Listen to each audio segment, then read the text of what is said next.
Tales of Mithrym.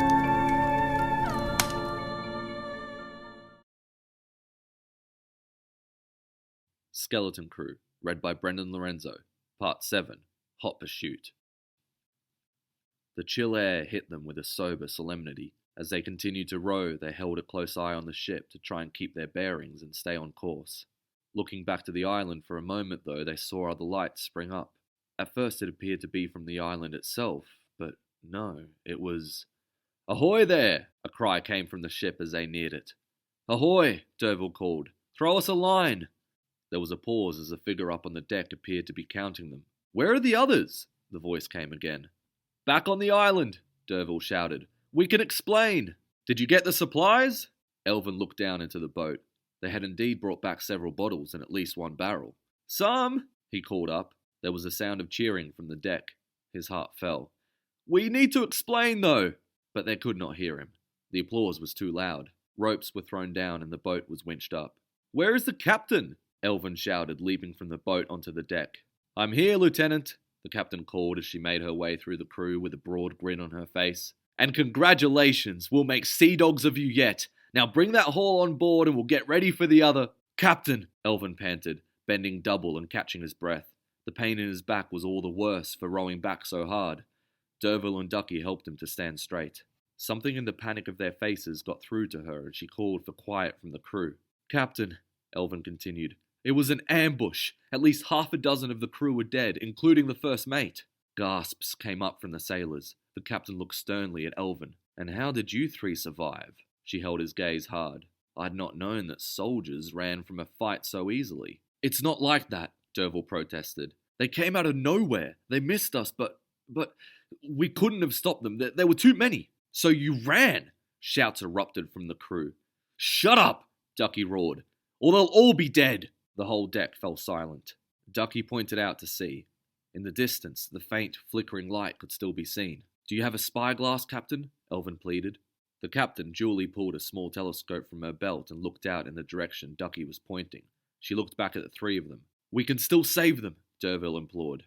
The world seemed to slow down to a standstill. Then the captain turned on her heels and shouted to the crew. "You! Get that boat empty and secured! You! Raise the anchor!" She began walking up to the poop where she waved the helmsman aside and took the wheel. "Stand by to make sail!" Minutes passed, but they felt like an eternity. The ship began to build up speed and was soon ploughing through the water. The lanterns were cloaked as the captain tried hard to keep a watch on the pirate vessel. At first it seemed there was no chance of finding it. The lights were so dim and distant that Elvin, Derville and Ducky wondered if they really had seen them. After a while, though, they spotted them again, as did the crew. Shouts and cries erupted around the deck. In time, the lights even began to be growing visibly brighter and bigger. Beneath them, they could now make out the shape and texture of the timbers of the enemy ship. "Ready the grapples!" the captain roared. She signalled for the helmsman to retake his post and rehook the spyglass to her belt as she drew her own sword. "Come on, you three!" she called. Elvin saluted and drew his sword. Ducky cracked his knuckles. Derville drew her hatchet and spoke some soft words over the blade. It began to billow with a thick, black smoke. They could hear the crew of the other ship now, hurrying and scrambling about their own work.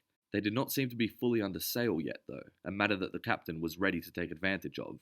With a single order, they launched the hooks across and held fast the two great ships. The captain, Elvin, Ducky, and Derville, along with several members of the crew, leapt across and struck down the first of the pirates they met. They stopped, though, as a hollow laugh rang out and cut through the night like a knife. Down from the poop of the pirate vessel came a figure dressed in a long black coat edged in silver frocking. She wore a wide tricorn hat and held in one hand a sword that glinted in the moonlight, and, in the other, a loaded fire wand that crackled with orange sparks in its barrel. "Ha ha ha! Looks like we've got a few more for market," the pirate captain called. The crew cackled with delight. Something about the sound sent a chill up Ducky's spine. Two of the nearest pirates leapt at him and tried to hold him by the arms. He batted one aside with ease and punched the other square in the face. The figure dropped hard to the deck and for a moment did not seem to move at all. A strange clicking sound followed and the figure stood back up. Its scarf had fallen to the floor, revealing grey skin underneath. Ducky almost vomited. The figure was dead. At least, it looked to all the world as though it were dead. The skin was lifeless. One eye was missing, and what once must have been scars had opened up to reveal sinew and bone underneath.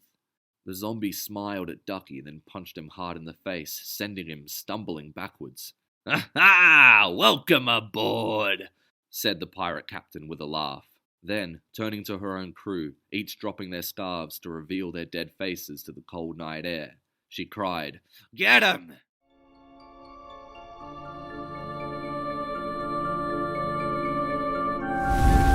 Tales of Mithrym are written by Jimmy Clephane. Mithrym is a fantasy world built for the Dungeon Room role-playing game system. To find out more about the world of Mithrym, or to try out the game, go to www.mithrym.com.